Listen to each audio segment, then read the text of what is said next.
AKA Padders, what is happening? Welcome to the AKA Pad Audio Audacity Podcast. This is episode 208. And look, I already spoken about this movie, but I'm getting into it again. It's Spider-Man Homecoming, the day Spider-Man Far From Home gets released. We're talking about it right here, right now. And, we're going to just analyze why are we, what's up with the home? Can we get like a different subtitle for Spider-Man? I think of all the Spider-Man movies, the subtitles kind of stink. But anyway, let's rock and roll. Let's just jump into it. So hey, welcome back. Thanks for hanging with me. I'm Peter A. DeLuca, aka Pad, another known as AKAPAD. Sometimes AKADaddy. That's right, cause we have fun in those ways. But yeah, I'm just your resident geek aficionado, your obsessive dork, and but not really, because I don't subscribe to all the opinions out there, and a lot of times when I see the wind blowing in one direction, I just turn my back and I run in the immediately opposite direction, because usually it's just not true. And we do live in an age of very, very odd media, corrupted media. Every single film critic out there on my list seems to be a shill. They seem to be paid off. There's just something wrong with film review and film discussion. I can't pinpoint it, but it's there. Some people have been very good at identifying what's happening with that, and they're vocal on it. And anyway, and those are some of the Twitter accounts that retweet my stuff. But I'm more or less of I like long form discussion. I like analysis. I like like really thinking about what I'm absorbing. This is probably because or why I'm just drawn to like reading, and it's not just reading comics. Anyone can read a comic. Most comic books, FYI, stink. Yeah, most of them suck. I'm sorry. I think there's only a handful of good stories ever, and it doesn't go any deeper than that. Every single one of your major characters, you're lucky, has, if they have like 2 to 3 good runs by now. Like even someone like Captain America, I'm not sure the last time Captain America even had like a good run, post like Ed Brubaker and the Winter Soldier arc. But okay, see, this is how we get super geeky here. But I kind of been on the run of episodes of just discussing Spider-Man, because everything, there's so much fake hype for this Spider-Man Far From Home. I was talking with my buddy Mark yesterday via text, and he's like, I'm staying internet blackout because of he in my mind he sounds like Jeff Goldblum from Jurassic Park, but he's like I'm just staying away from the internet because I don't want the end credits to spoil anything. And look, if you want to know the end credits, end credit number 1, Mysterio sets up Peter Parker, because Mysterio is a villain, as we all know. End credit sequence number 1, Mysterio is not dead. He sets up Peter Parker, makes everyone think that Parker, Spider-Man, murdered Mysterio, and he reveals his identity. Boom. Okay? End credit sequence number 2, we have the scrolls from Captain Marvel, and they are impersonating Nick Fury, and Nick Fury is in space. So there. Okay? I spoiled it for you. Look, I am beyond saving spoilers. I don't care. I really don't care. There's no great movie you can't sit down right now where you're not somewhat familiar with the ending. We live around spoilers. We live in an age of media, so get over it. And people are going to talk on their megaphones about things that they like, and some of those things that they like may include something like an ending of a TV show or a movie that you are looking forward to. Now, you can be just like Mark. You can be just like Mark and do a blackout. Be a big boy and do that if you want to get surprised. If not, how about this? There's a whole big bright world out there and do these other things to surprise yourself. That's right. Get amped up, get that dopamine drip, get excited about something else rather than how a movie's going to end. Who really cares? I don't. You shouldn't. You should be doing other things. You should just be doing other things. But anyway, so Spider-Man Homecoming came out. I liked it. I bought it digital, like day of release, and I've seen the movie about a dozen times. So this past weekend, like I kind of, this Friday, I was going a little bit of a run with no sleep. Netflix has Into the Spider-Verse, and I put that on, and I said, I'm gonna watch this, Pete. Like, watch the shit out of this, Pete. Like this. Everyone likes it. It's Academy Award winner. And I had a worse reaction to Into the Spider-Verse than I did when I first saw it. I only got about 30 minutes in, and I just get frustrated because you need so much context just to follow what's happening, and I don't think what's happening is very interesting. Okay, I'm watching this thing and I'm just thinking, like, like it would be like some of this stuff would be cool, like later, like far down the road of like a franchise, when they're usually the time travel and all the dimensional stuff happens at the end of franchises when they run out of problems. Like, eventually, like every single Star Trek movie became something to do with time travel because it's been on TV for so long. Like the ideas are just exhausted, okay? And, like the same goes for Endgame. It's just like, holy crap. And, and like for sake of other things, like I would say even like the Terminator franchise, and you're like, but Pete, the Terminator franchise is built on time travel. Yeah, but with Salvation, they didn't want to go that route. They didn't want to do it. And as soon as Salvation like failed in a way, and I do like Terminator Salvation. I really do like how that film's shot. And I love the design work for Salvation. But anyway, when Salvation didn't work out, they tripled down on the time travel. I mean, it seems like it's so confusing now, even with everything coming from like the new movie, The Dark Fate. It's just like no one can figure it out, and everyone is checked out. Just in concept alone, they're checked out of this movie, and I love it. But yeah, so time travel usually and dimensional hopping comes later, like Endgame, pure evidence of that. It just comes later when you're out of things. And I'm watching Into the Spider-Verse, and I'm not behind any of these characters. I'm not interested in any of them. I'm not interested in Miles Morales just being a African American or black Peter Parker. I feel like he shouldn't have any connection to that character. Just in like both being ostracized, smart kids and stuff like that. Like to me, Peter Parker, in essence, is a character that is abused and bullied, somewhat even slipping through the cracks, meaning that his Aunt May is just it's this odd safety net for him.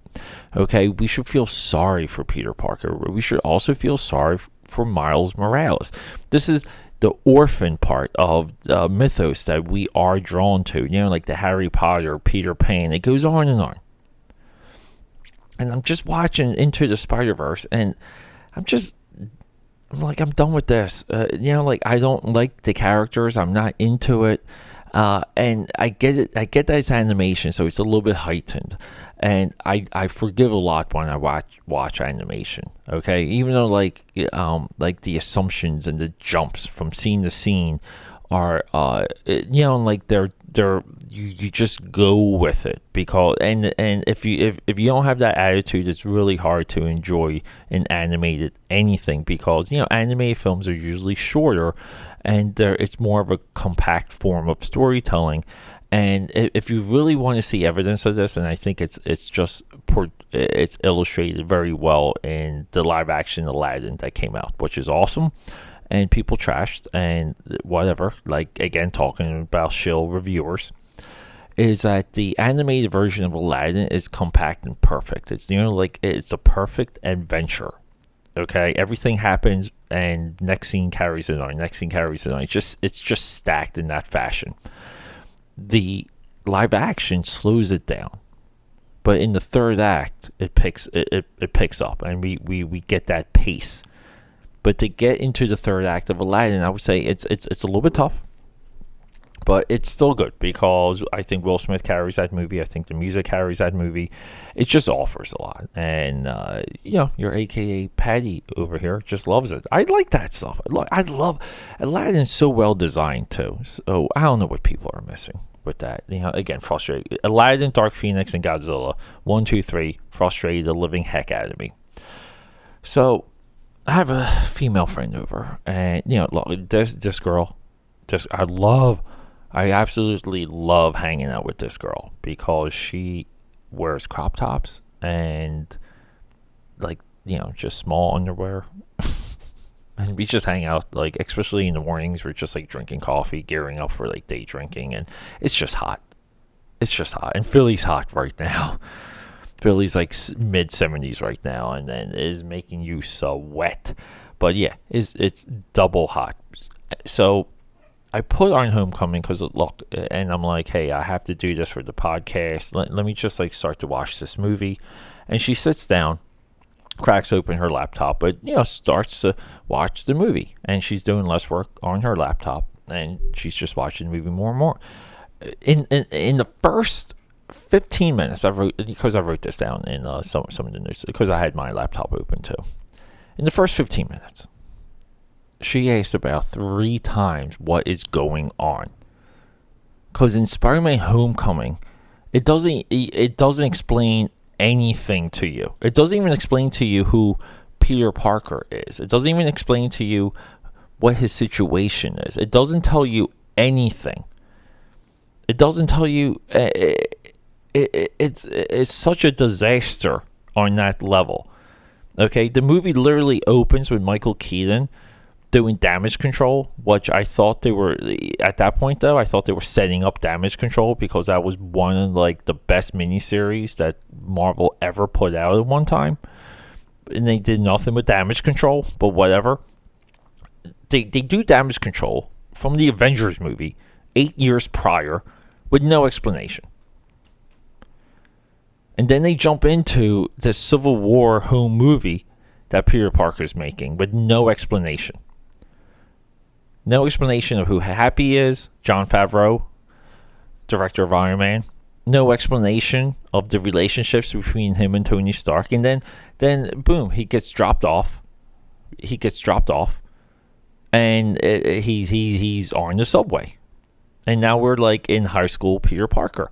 And they try and make Peter Parker they got some of that, right? Look, one of the coolest things about this movie that I do love, I love that he's going to an MIT for kids. I really do, and I love that the school's curating its class, recruiting from the best of the best of the best. Thank you very much. And I really like that stuff. I think that's cool. That's a cool spin. But he's not really bullied. There's no anxiety. You don't feel sorry for him like you do in the 2002 Spider-Man. Why is this important to the character of Spider-Man? Because he fights. Spider-Man fights, and he fights, and he fights, and he fights more and harder and even smarter than even Captain America. Okay? All the heroes know about Spider-Man, but none of them he's not a part of any team. Okay, this is pre him joining the Avengers, but but they know of him and they admire him. Okay, that's part of the draw of the character. Now, Marvel Comics would have Spider-Man team up, and it would kind of be just fan service type of publications. And but Spider-Man essentially is always a loner, and the Spider-Man team-ups really didn't affect continuity. They were almost just side adventures that could have been official and could not, okay, because the character is popular. And he is like a Wolverine, and it's nice to watch him interacting with people. But we have no Uncle Ben. We have no identifiable frame. There's no frame within Spider-Man Homecoming that you can say is Spider-Man without him obviously wearing the suit. If he's not wearing the suit, we all know what the hell we're watching. We can't even make a guess. Now, what they did with the Vulture in this movie, masterful. I love in the beginning when we're introduced into the Vulture, like he's a thief. Because that's what the Vulture is. He's a thief. He's just like a jewel thief. But, they played with it. The Vulture in this movie is perfectly well thought out. Mysterio in my eyes looks perfectly thought out, well executed. So I just got sick of answering questions about this movie, and I stopped. So I got about 20 minutes into Spider-Man Homecoming, couldn't watch it. Got about 30 minutes into into the Spider-Verse, could not watch it. Then it's like, what is with these movies? They're failures. If someone, who's not into if you're a grown adult that isn't drawn to watch cartoons, and believe me, you're out there and I'm talking to you, and there's nothing wrong with you. Trust me, there's no sarcasm there. I get that. Okay, I get that. But if you're a grown adult and you can't watch just a regular movie, if you can't just watch it, then that movie has failed. That movie has failed. Spider-Man Homecoming is not even Spider-Man. It's like this loose idea. And even now, I just watched maybe like the first 45 minutes again. Because there's so much that I like about Homecoming. I love the soundtrack. I love the design. I love the relationship with him and Happy. Him, Peter Parker, and Tony Stark. I love all of that. Okay? I even like the wokeness in that movie. I like the wokeness. But it's still not Spider-Man. If I were to sit someone down and say, here's a Spider-Man movie, they would be like, why do people like this? Like, how does this, what's the lasting power? This thing was created in like the 60s, but, it's 2019 here. Why? I would have to show them the Tobey Maguire, Sam Raimi, Spider-Man last episode. I would have to show them that. That one understands what it's selling and what it's setting up.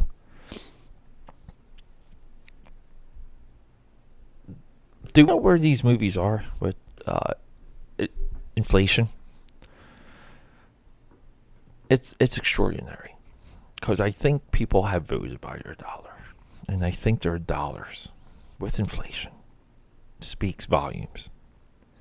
Let me just go through this.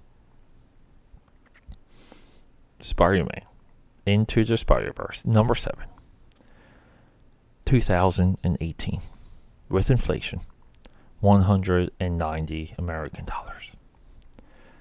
The Amazing Spider-Man 2. The Amazing Spider-Man and The Amazing Spider-Man 2, the middle reboot, we'll call it, the middle child, deserves more attention from me.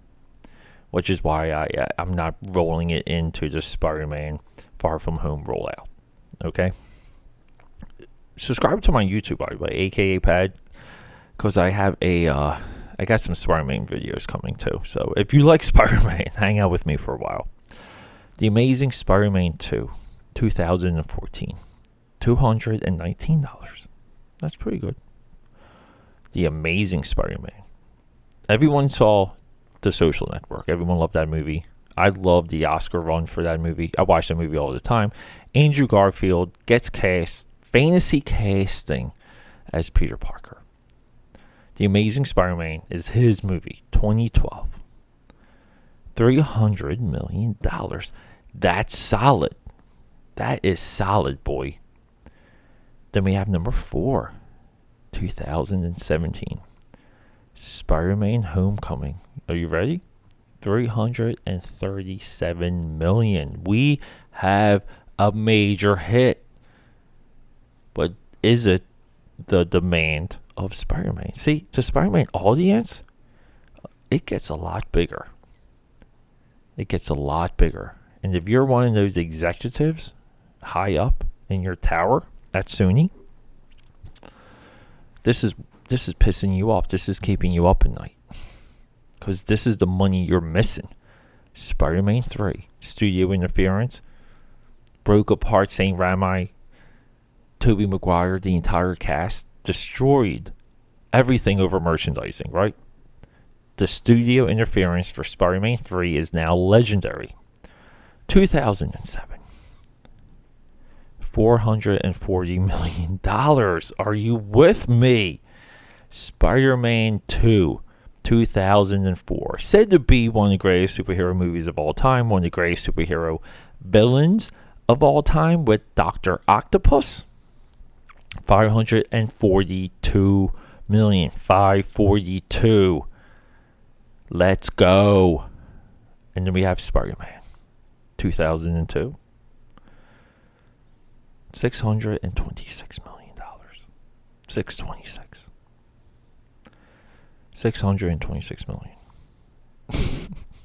Doesn't even seem possible by today's standards. Into the Spider-Verse is supposed to be the best thing ever. It only did $190 million. That's the size. Okay? That's the size of the audience. Where's this movie going to open? I don't know. I think enthusiasm is low. I think people are kind of done with the MCU. They're touting this as the final movie of Phase 4 of the MCU. No one is counting the phases of the MCU anymore. Should have used this movie to set up something else. Should have used this movie to create a Spider-Man. I don't know. Look, I like, as much as I criticize a movie like Civil War, I love that movie. But it doesn't work on its own. And when it doesn't work on its own, you don't get put on. You just don't. You know, you pick another movie that someone can just do a brain dump to. That's what these products are supposed to do. They're supposed to help us escape a little. No escapism for Homecoming. Spider-Man Homecoming. This time around, gets a thumbs down. I'm sorry. Can't recommend it. But hey, this is AKAPAD's Audio Audacity Podcast. And thank you for hanging out with me. We have one more Spider-Man episode coming. And then somewhere along the line, in the next couple of days, I'm going to see them. I'm not rushing to see Far From Home, but I will see Far From Home. And we'll do a sit down about that too. Even though you already know the end credits scene this season. Hey, I love you. Go out there, create something, and let's rock and roll.